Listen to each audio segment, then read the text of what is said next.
Hello, everybody, and welcome to the first of a two-part series related to the trauma material.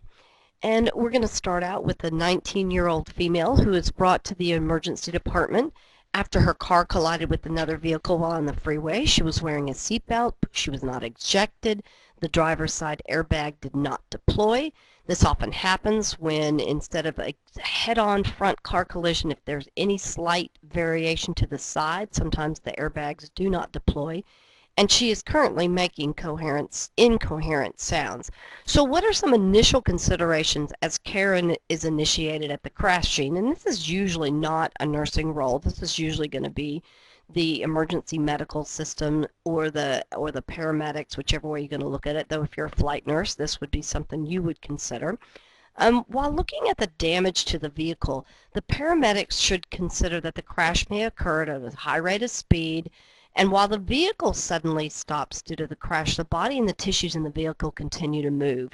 And stretching, lacerations, and crushing injuries can result because of this transfer of kinetic energy. This is a physics thing during a sudden deceleration. So truly, whenever an accident is seen or paramedics arrive at the accident scene, they always want to consider the mechanism of injury.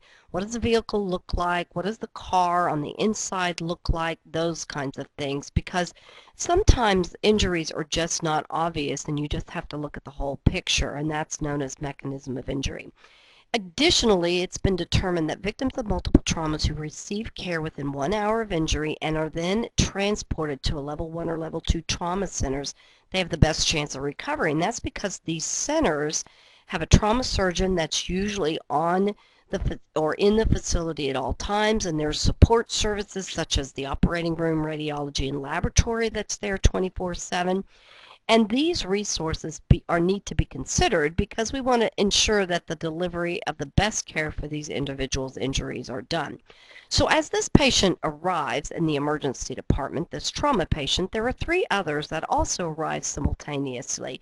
So you, the nurse, are the only nurse in the department. So what makes you, or what considerations do you have to think about to decide who gets your time first? So in other words, how do you determine which patients should be evaluated first? And of course, this system is known as triage, and this started on the battlefield. And triage is the process of rapidly categorizing patients so that the most critical treated first. This is a no-death statement. We get that. So patients who have a threat to life, limb, or vision are treated before other patients, and the triage categories are based on several things like the stability of vital functions, such as ABCs, this life or the threat, life threat or organ threat, and then third, how soon should the physician see these patients? And then, of course, lastly, the expected resource intensity. So again, this is a common sense thing. If you had a patient that had a severe overdose and they were definitely level of consciousness was diminished and their respiratory status was in jeopardy, then that's going to be triaged as a category 1 as opposed to an individual that comes in with a laceration or a sprain to their ankle. These are usually categorized at a lower level and so therefore can wait to be seen. Now, I want to just point out, because this is where students always think, well, let's talk about an individual that comes in with chest pain as opposed to a person that is coming in with some kind of airway issue. Well, which one of those should be treated first? And again, anything where it's ABC concern, that has to be treated first. Not everybody with chest pain has a myocardial infarction. It is a life threat or potential organ threat, but when you have an airway, a breathing, or a known circulation issue, then those are going to be categorized as more important than somebody that comes in with chest pain. And I think this is a really helpful handout. You can see that in this category 1, you've got cardiac arrest, intubated patient, overdose with very shallow and slow respiratory, that's bradypnea, and then severe respiratory distress. So you can see the airway and breathing is usually almost always going to be in that category 1, and then even that overpowers somebody with chest pain resulting from ischemia. So I just want to keep that to you in mind, because I can almost guarantee it that you'll be given some kind of scenario where you have a bunch of different patients, and how are you going to triage, or how are you going to categorize them? Our trauma patient, however, is triaged as category 1 because she's making incoherent sounds. Therefore, she's going to be evaluated and triaged by, or excuse me, evaluated and treated by the physician and the nurse very quickly. So how would you begin your assessment? And what is used in the Trauma Society is known as a primary survey, and this primary assessment focuses on A. Notice A stands for airway and C-spine stabilization or C-spine immobilization, B breathing, C circulation, D for disability, and E for exposure. And what this survey does is it's a very organized way or format to do an assessment on a trauma patient. And most trauma facilities, their staff are certified in TNCC, that's the Trauma Nursing Society, and they use this primary survey. So when we look at the assessment findings, because you don't have a patient in front of you, so you can't actually determine what's wrong, I'm going to give them to you. And when you look at this laundry list of assessment findings, I want you to pause the recording and then use the alphabet, go on the back thing, and use the alphabet to try and identify and categorize these findings. Now, I want to point out that you can see that one of the assessment findings was that there was a positive carotid pulse. So why was the carotid pulse checked instead of a radial pulse? And we'll answer that momentarily. So when you look at these assessments findings, you note that the patient's bleeding, facial injuries, and inability to clear the airway secretions, well, that indicates a potential or probably actual airway compromise. A respiratory rate of 12 with labor respirations and use of accessory muscles is definitely going to also indicate a breathing compromise. A carotid pulse, the blood pressure, that's pretty decent, 110/70, and a normal cap refill indicate adequate circulation. So a central pulse, the carotid pulse, was checked because when you think about what happens in an emergent situation, there is always the potential for hypovolemia. And with hypovolemia, you're going to have peripheral vasoconstriction. And so you're never sure, okay, do we have that or not? Am I not feeling this peripheral pulse because she doesn't have one, because there's some kind of circulatory issue, or is it just diminished because there's vasoconstriction? C-spine immobilization or cervical spine immobilization should maintain the cervical spine stability and prevent any further injury or disability. Her clothing is removed to access for other injuries and to check for skin integrity, and while she's exposed, it is noted that she moves all extremities but has a right knee deformity. So what nursing or what medical interventions are going to have to be done first? And again, in reality, you know that there is probably 10 people in the room taking care of this individual, but you're always asked these questions as if you are the only person on the planet, and that's how it has to be in a testing situation. So again, anytime a life-threatening condition is identified at any point during the primary survey, once you identify that airway is clear and breathing is clear, then you go to circulation. But if something happens, say the ET tube is pulled out or whatever, then you have to stop what you're doing about circulation and go back to airway. You cannot move forward in the alphabet, or you'll have to go backwards if an earlier letter is a problem.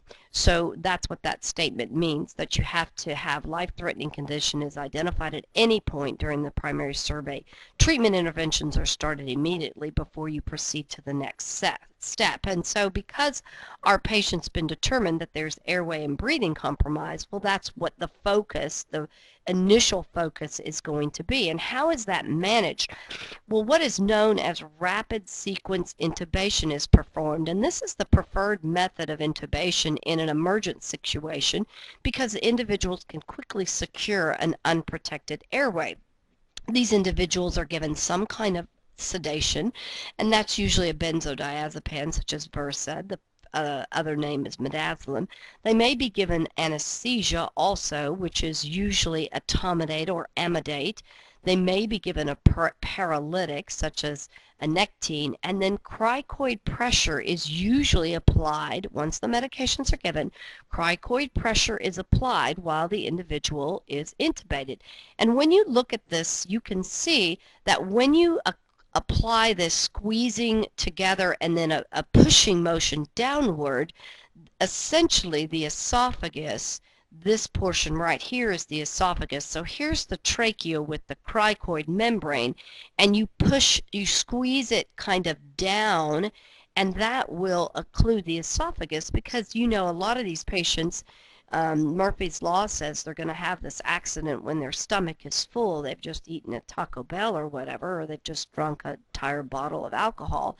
And so their stomach may be full, and all of these medications, all of the treatment, all of the trauma will cause vomiting, and you don't want that to happen before your airway is protected by that endotracheal tube and the balloon is inflated. So cricoid pressure will decrease the risk of aspiration and airway trauma. She's intubated with the number 7 ET tube and mechanical ventilation has begun. We have management of A and B is accomplished, so we could move on to C. Again, I just want to point out here on mechanism of injury, you can see when an individual hits the steering wheel when their airbag is not deployed, their face will come forward and that will either hit the dash or it'll either hit the top of the steering wheel, depending on where they're riding in their seat. We're going to move on to C because we've managed A and B. She's intubated, she's on the mechanical ventilator, and part of C, notice the actions, the nursing interventions that are utilized in C, circulatory means. That's where additional IVs are inserted, and of course we want to use large bore IVs. You put a 22 in, and it'll probably take you a day and a half to infuse that liter of normal saline, whereas with these initial trauma patients, a lot of times a lot of fluids, such as 2 liters of normal saline, are infused very rapidly. Now notice warm normal saline is given because we strip these patients naked. Most of the trauma rooms are fairly cold because that's just the way it is in a hospital. It's usually cold. So we try to give these individuals warm solutions so that we don't drop their core temperature down. Chest x-rays and extremity x-rays are obtained, and blood is also drawn for lab testing and sent to the lab for type and cross match. Now when you look upon reviewing the chest x-ray, because the x-rays are immediately available for review, and when the trauma surgeon looked at the chest x-ray, they can see that the endotracheal tube is in good position, but there's a left-sided rib fracture with hemothorax. And what could happen to the patient if the hemopneumothorax is not quickly identified? Hemopneumothorax means that there's blood and air in the thorax. Now again, I'm just going to pause for a moment to kind of go on a sidebar and show you what happens when an individual's chest hit the steering wheel if an airbag doesn't deploy. And when you think of taking a deep breath, it's like your lungs, these balloons, have been deflated or inflated. And when you very quickly, with a huge amount of force, hit that steering wheel with your chest, it is like you suddenly inflated a balloon and then bam, you popped it. And so that's what happens with the hemopneumothorax. Blood vessels and air is going to enter the thorax. And the problem is that this individual doesn't have an open trauma. It's closed. In other words, you hit the steering column and all this trauma happens to the lung, and so blood and air get in this thorax or this intrapleural space, and because all of this stuff is built up in there, tension builds. And so I'm just going to go back and or go forward and show you. So here we have our picture, the anatomy of what looks like your lung, that it's been hit, and then all these little bubbles represent that there's a bunch of air now in this space, in the pleural space between the parietal and the thorax lung and the chest wall pleural space.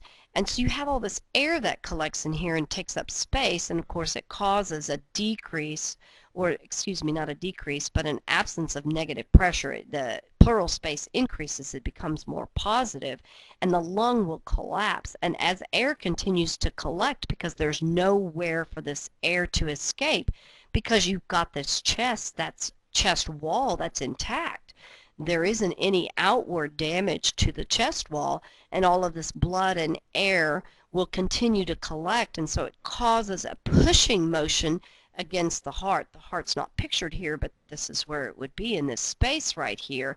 And of course, it's going to impinge and cause the trachea to deviate, and it's going to obstruct the heart's ability to fill and eject with blood. And you guys know, we talked about this earlier, that's known as a tension pneumothorax. It's a life-threatening situation.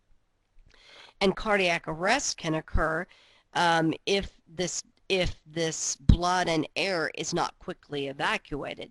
So a chest tube is inserted and connected to a drainage system. So we're going to look at the 7 signs and symptoms that you would expect to see with a tension pneumothorax.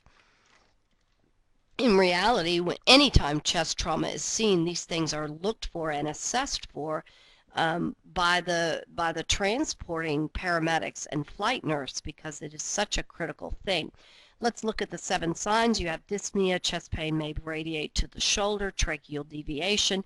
It's going to be opposite. So if you have a left-sided pneumohemothorax, you're going to have tracheal deviation to the right, and then vice versa. You're going to have absent or diminished breath sounds. Your neck veins are going to be distended, and this is because of the cardiac obstruction.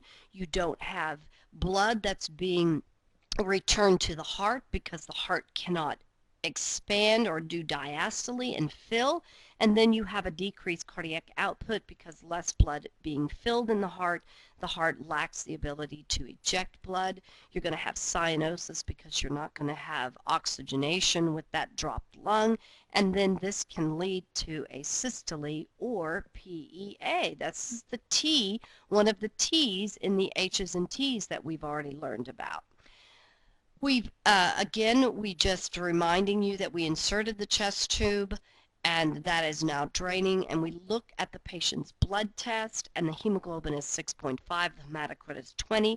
We know that anytime you see a decrease in the hemoglobin, you know that that means that the body has a diminished oxygen carrying capacity.